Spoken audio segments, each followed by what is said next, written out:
It's Wednesday, July 12th, 2017. It's time for WorthPoint Chats with Harry Rinker.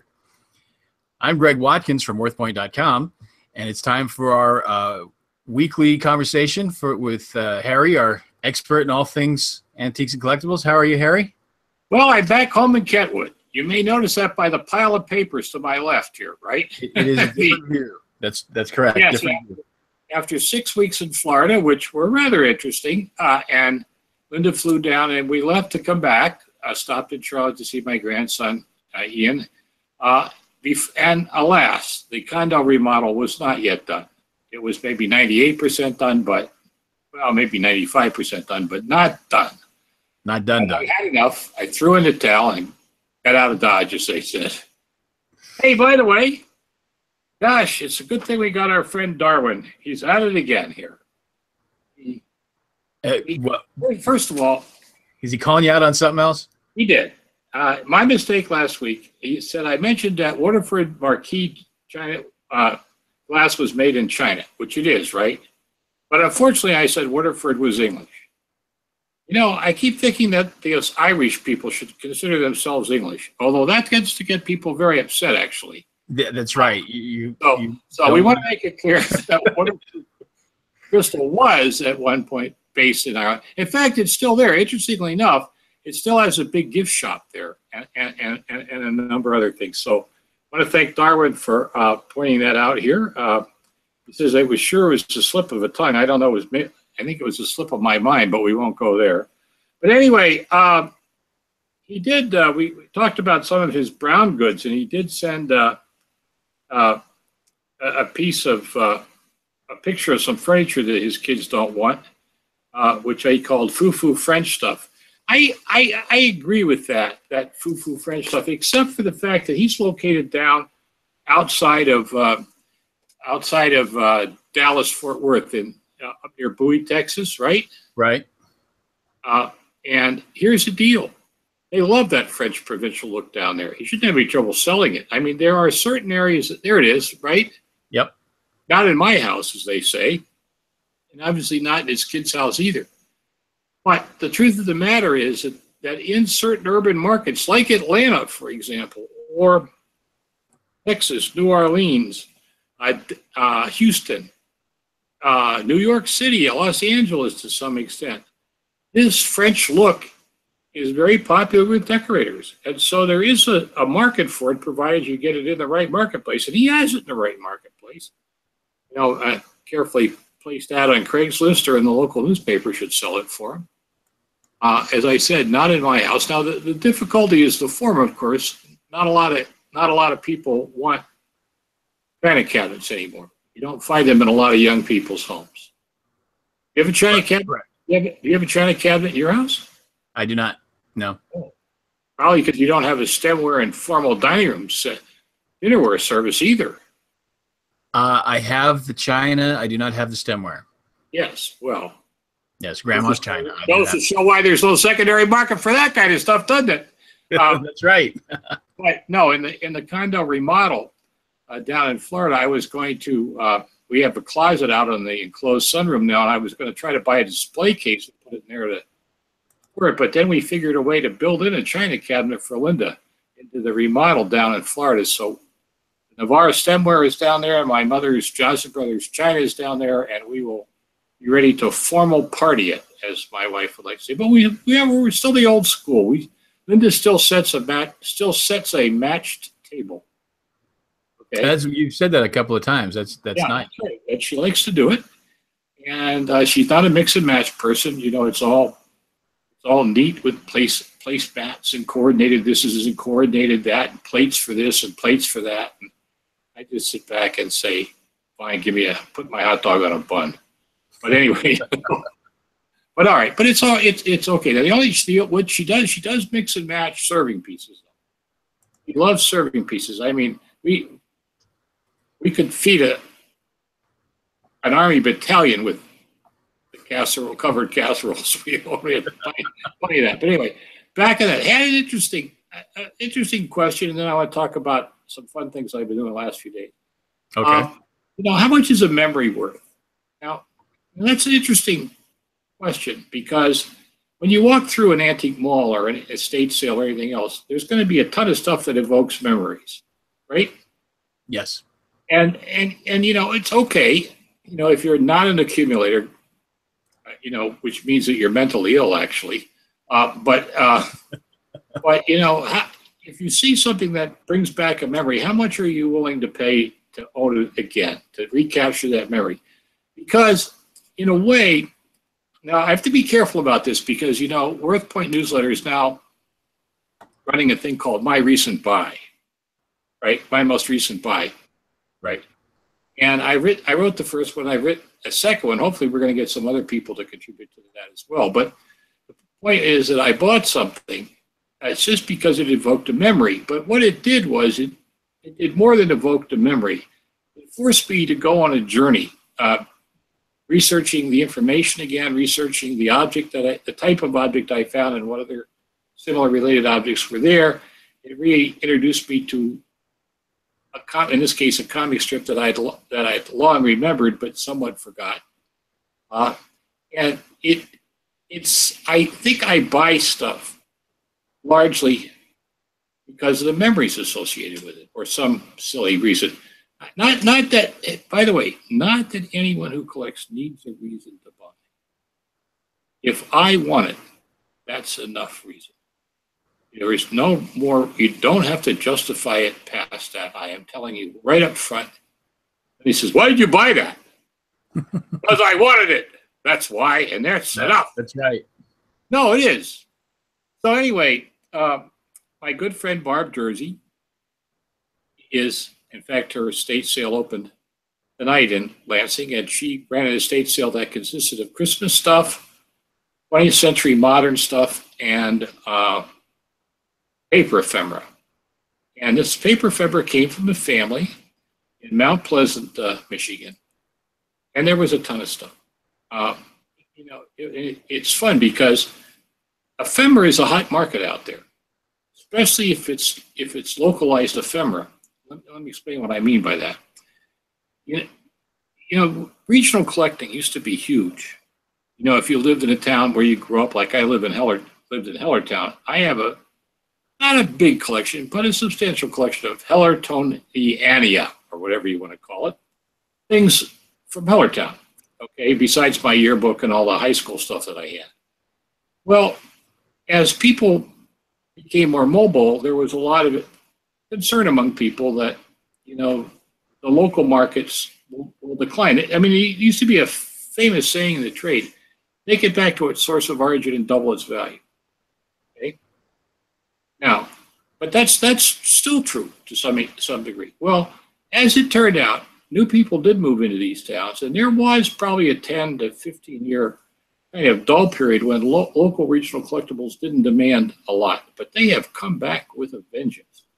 Not by people who grew up there, but by people who moved there and want to learn something about that. So when you talk to an auctioneer, they'll tell you, oh gosh, this isn't selling, that isn't selling. And then all of a sudden you talk about, well, what about your regional stuff? And they'll say, wow, you should see the prices we're getting for some of that stuff today. So when you can get regional ephemera, that's fun, and so forth. And this estate was an antique dealer who had a bunch of stuff, but most of the ephemera we were pricing was family stuff. And so I thought I'd share a couple of things that I acquired here on the sale, which means I can't use them in that column, but that's okay. But the first airlines I flew on in the 1960s was Eastern Airlines. Okay? Now you have some memories of Eastern. You had a friend who worked for Eastern Airlines, right? Yes, I had a friend who was a baggage handler for Eastern for a while, and he was there on the last night, the night that the last flights from Eastern Airlines landed. Well, it was a sad day when it merged. And I mean, the airline mergers since then, when I forget now, who did they merge with? It wasn't Continental. I think it was TWA, who then later went belly up. No, they didn't merge with TWA. I thought they merged with Continental. Was it Continental? Yes. Okay. Eastern to Continental, then they absorbed Piedmont. And then Allegheny, also known by many of us in Pennsylvania as Agony Air, or yes, there were a lot of names for Allegheny Airlines, actually. But anyway, in among the ephemera, look what I found in a $3 bin. Here it is. Now, okay. Now, this is an Eastern Airline ticket from 1945. And look at the routes. It's no wonder they called it Eastern Airlines. It didn't go west of the Mississippi, apparently, or at least not by much. Okay. Looks like it went out to Chicago. It went to Texas. Now, this is the envelope, and this is the back of it. But then inside the envelope, well, first of all, it's got this really great 50s logo in there, and that's super. Raise it a little higher. Higher. There you go. Oh, okay. Great. Perfect. Great 50s logo. And then, you start digging around inside, and here is a Eastern Airlines passenger ticket. Oh, can you see that? Not. Yes. Well, yeah, Chicago to Orlando. Yes. And it turned out I went on the internet before the show to look for some history of Eastern Airlines, and they were based in Miami, and they controlled from the 1930s through the 50s the north-south routes out of New York to Florida, which is interesting because I flew to Florida in the 60s, and I must have flown Eastern Airlines as a result of it. But look what else I found. Ha, ha, ha, as they say. Here is a Eastern Airlines decal. Look at that. Brown decal. Wow. The Great Silver Fleet. Isn't that fun? All that for $3. Now, I'll tell you what. If nothing else, I confess. Oh, no, wait a minute. Here's something I didn't even know was in there. Lost ground can be regained. Lost time, never. Naturally, your government has first called our nation's air transports in the war. Priority space, you may get thrown out because of our wonderful military people. Bonus. No, a bonus. That's a bonus. I didn't see that before. I was stuck up against the side. Anyway, is it worth $3 for the fun of having it and the memories it invokes? Sure. $3 I can throw it out. I'm not going to throw it out. But for $3, I thought, I got to have that. It called my name. You know, when you go in antique malls here, come buy me. Okay? Now, the problem with ephemera is there's no end to it.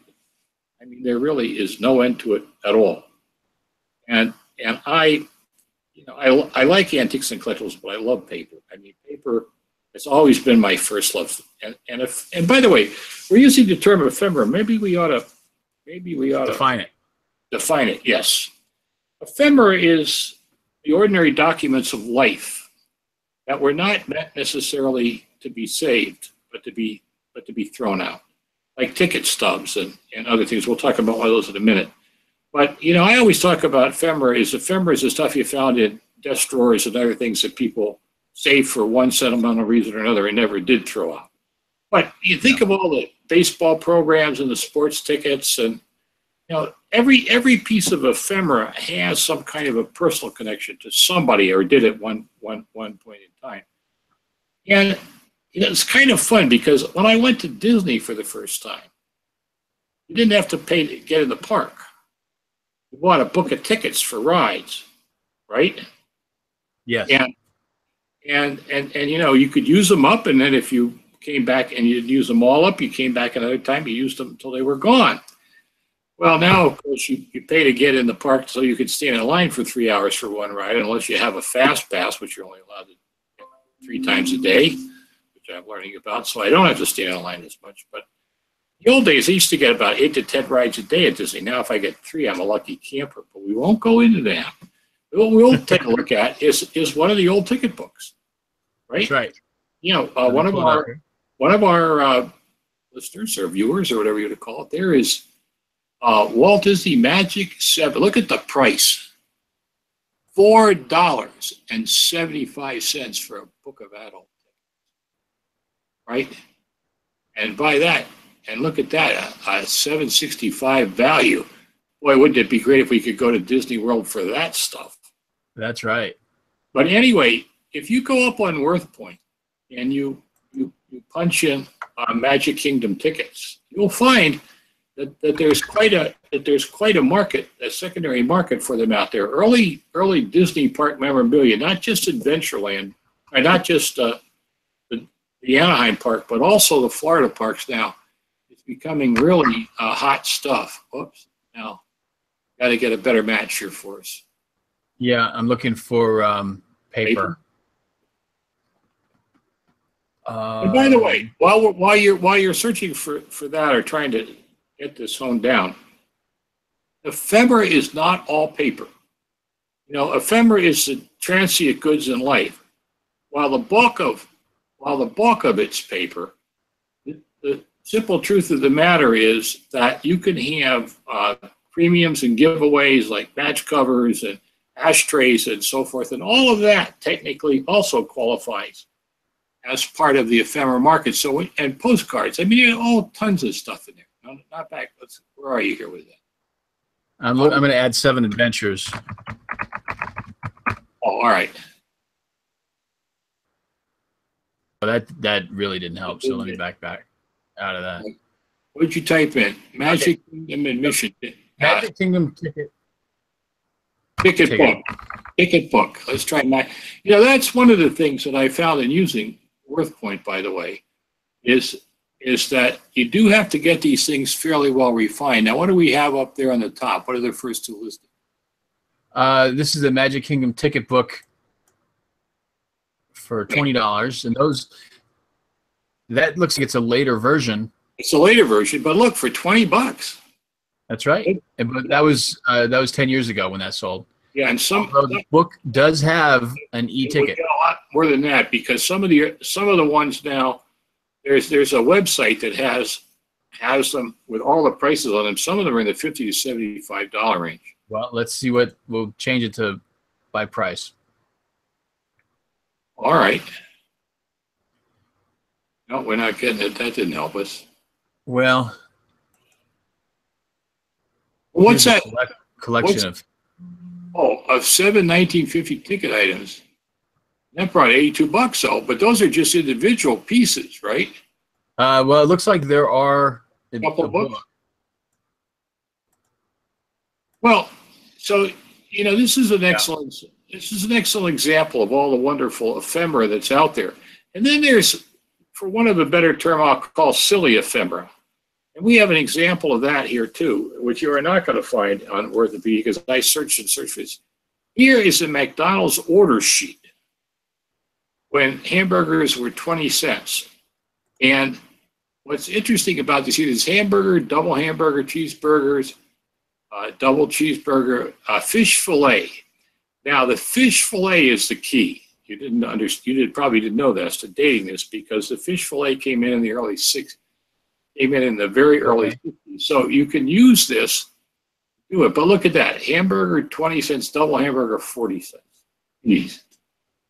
But remember, you can still get the dollar menu hamburger. So that's true. It hadn't gone up. Not bad. And there, as you see, Shake, that's obviously chocolate shake down there.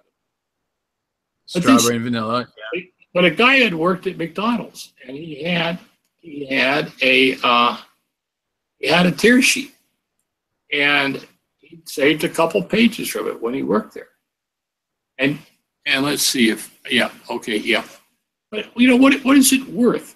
I showed it to the guy. I made a copy of it because I was really thrilled about it. So I took it over to the manager of the local McDonald's, where I have a coffee clutch. Well, not for me, but a tea clutch, for one of a better term, with a couple of guys every Tuesday morning. And I said, "Look at this really neat thing. Wouldn't you like to own that?" He said, "Very nice," and tore up the sheet.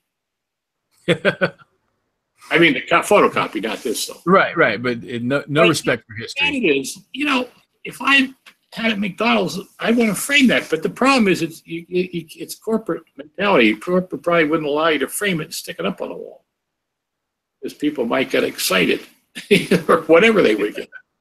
But anyway, so what would you pay for it? $2, $5, $10? $10 would seem a lot to me. $10 would be a lot. If I had worked at McDonald's, then I might go that $3 that you spent on the Eastern Airlines. I said if I worked at McDonald's, I might go for the $3 purchase price. Yeah, I mean, I think $250 to $350 is a fun price for a little piece of nostalgia, and that's another wonderful thing about paper ephemera, is that paper ephemera is highly affordable. Now, I bought a couple of other things too. I wanted to share with you here. I was going through the Buck postcard pile, right? And I found this postcard here. We'll see if we can get it up there. of an actress, right? You see the name Betty Compson? Yeah. Yes, Okay. Betty Compson, right? Right. Interesting actress. And actually, I looked her up. Oh, I found two of them. Yeah, Betty Compton. She was, besides a silent film star, an early woman producer in Hollywood. Okay? But here's the fun part of it. On the back of the card, here, let's see if we get up here. Can you read that now? Broadway Theater, Mount Pleasant, Michigan. Yep, and it lists The Golden Bed. movies for that week. You got it? Yeah. And anyway, I looked up the movies. It's 1924. 1924. Now, I looked up, Betty Compson. Now, you try her in the Worthopedia. I don't think you're going to get anything on her, but you might try her. Oh, yes, we will. Yes. Oh, yes, you will? You know that before you looked? Well, there it is. There it is. Look at that. There she is.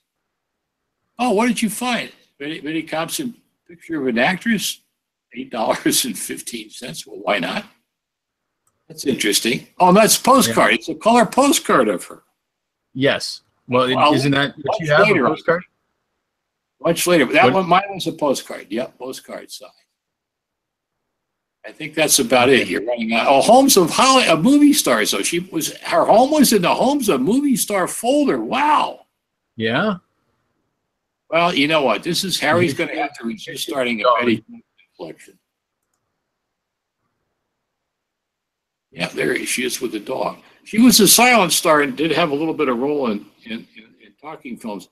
But her key is that, well, now, but hey, for $1, right? For $1, what did you think, right? And that's the thing with paper ephemera. Now, I'll show you another one that I got here. Hang in there. Here we go. Here's a postcard. All right. Now we have to do this where I put it up. It says our choice, right? Uh-huh. And it's Bryan and Kearns from the 1896 election, right?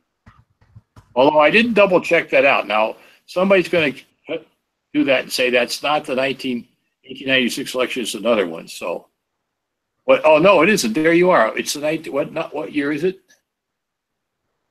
I don't know the year. Oh, it says there, 1908. 08, yeah. Now, is that Kern, though? Bryan and Kern. Oh, okay. The 1908 election, right? Yes. All right, $10. And I found it in the pile, right? Yeah. Now, you're going to love this one. So when I was trying to date it, right? Here it is again. And look at it. It's clearly an older card, okay? And 1908 would work for it, right? So I'm trying to date it. So I figure, okay, I'm going to turn it over and look at the postmark. All right? Just to make postmarked in the 50s, right? Somebody sent it years later. Yes, you're absolutely right. You see that? It was sent in 1949. Somebody was it? No, use the old cards. But the fun with postcards is the message is in the back. It says, "We always miss you, especially during our Democratic conventions."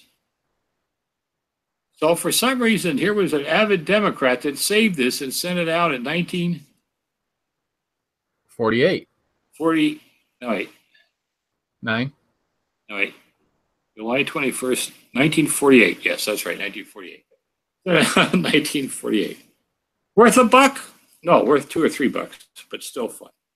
But then, but I love weird ephemera. Obviously, you can tell that by the stuff I'm showing you. But here we go. Here's one.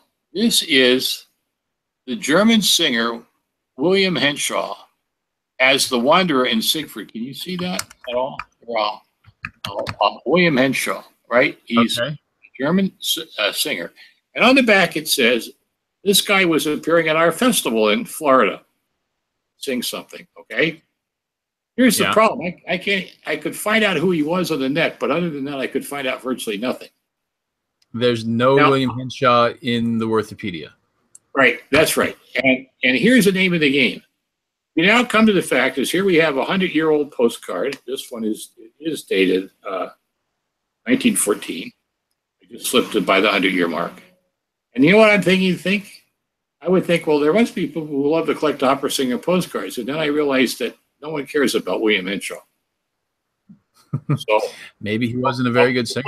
The buck I paid may have been too much. But now, for the pièce de résistance, you're going to love this one. All right? All right. Like show and tell? I love show and tell. Anyway, here we go. Look at that. This is a photo.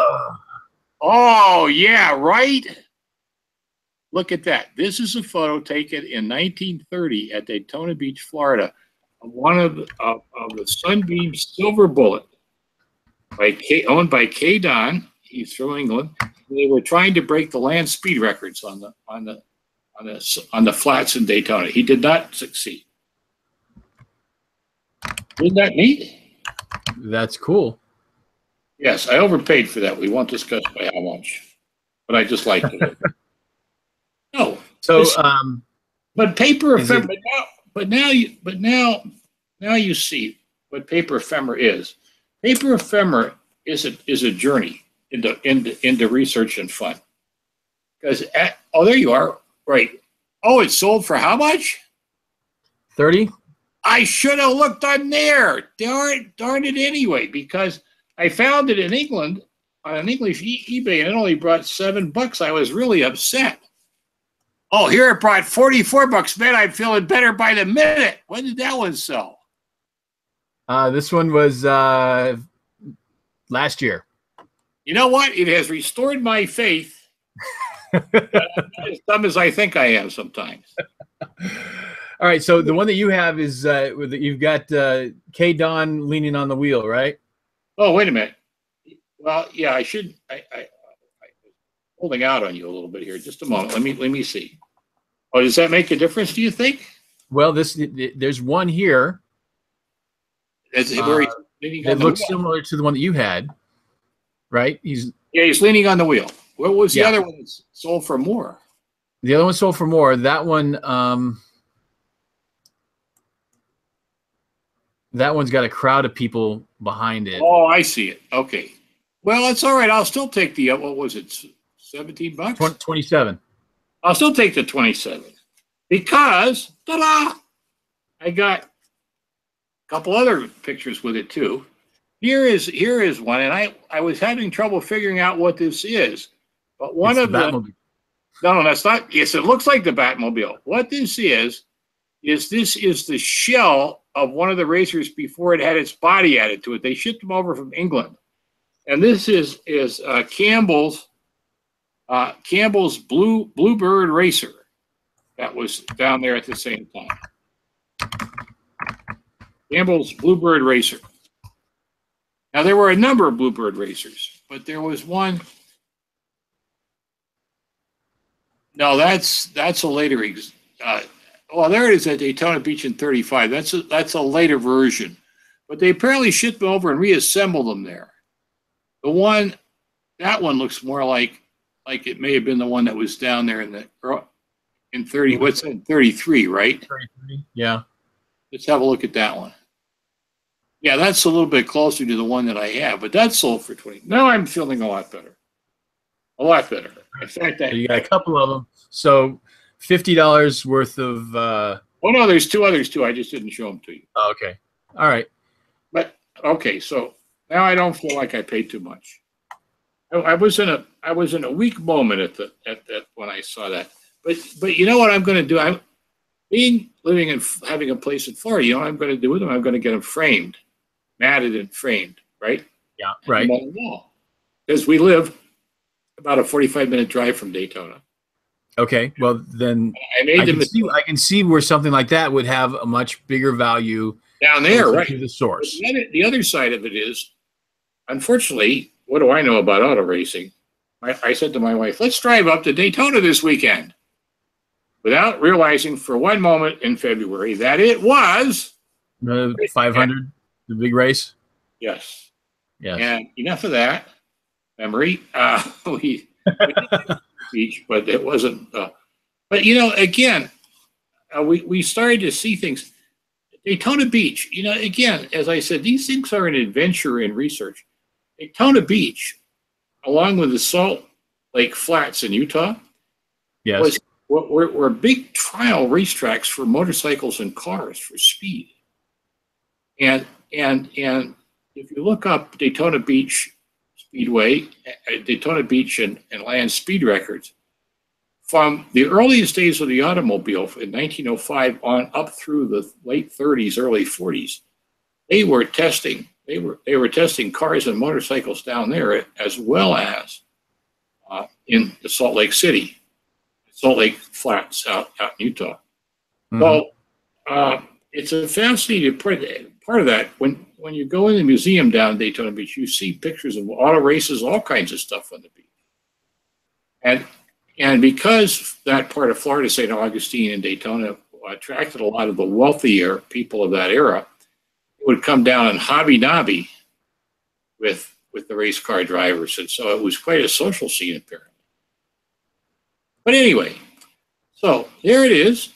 What ephemera? It's ephemera. It's pure crap that should be thrown out.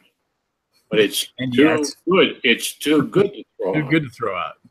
Especially, well, I'll end up, I think I should end up with the final piece of ephemera I got, not because I wanted it, but because of the fact that it was in with a bunch of other stuff, right? Yes. Here it is. It's a letter. Let's see if we can see it. Can you see it?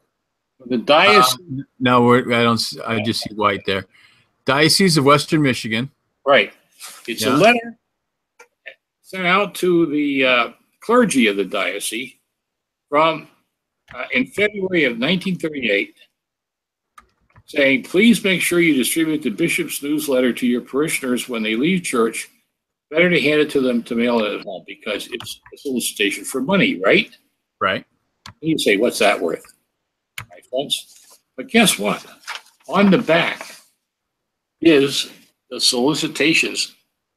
On the back is what the people in Mount Pleasant,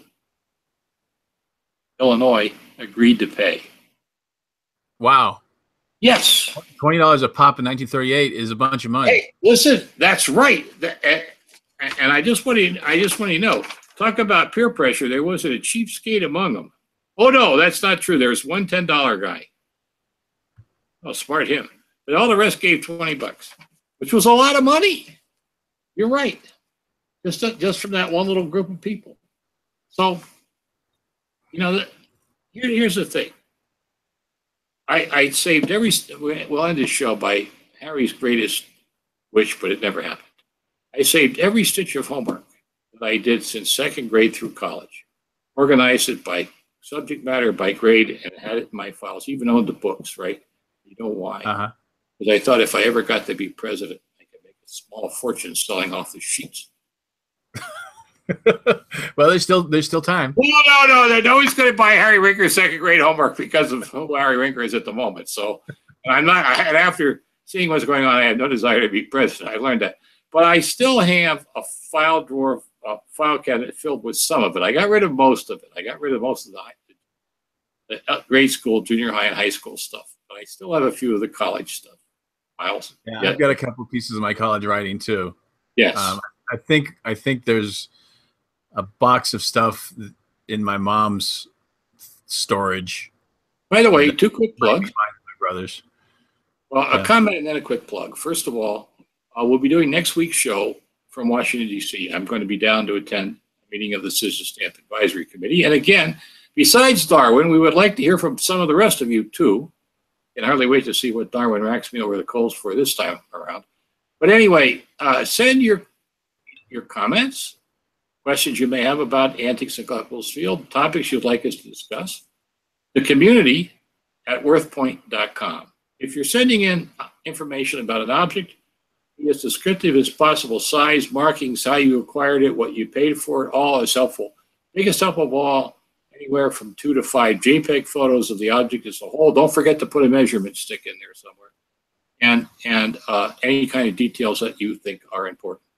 And then I'll end with this. The United States Post Office issued 2 key stamps recently. One is a lunar stamp. Remember we talked about that? Yes. lunar eclipse where you buy the stamp and it looks like it's got a black spot over the moon. But I found out if you hold your fingers on both sides of it, the black spot will disappear and you will see the moon underneath it.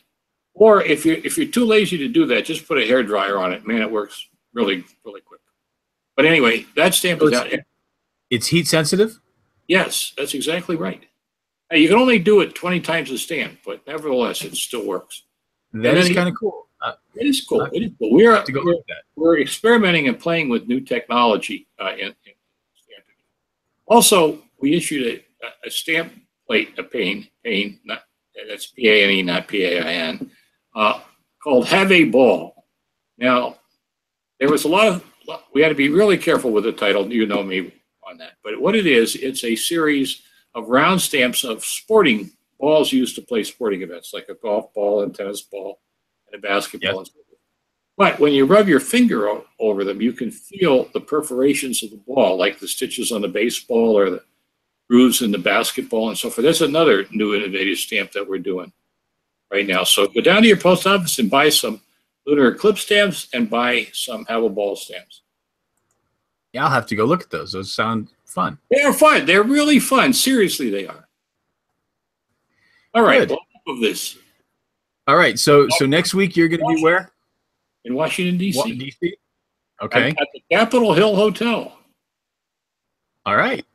Yes. Well, we'll have a different background for you for the third week in a row.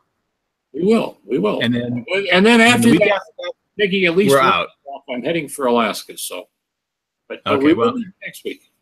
We hope to get you from Alaska one of those Wednesdays. But if not, we'll understand. We are working on it, and if a dedicated soul that I am, we'll see if we can make it work. Good. All right. Well, until next week, Harry, we'll say good night. Good night, sir. Good night.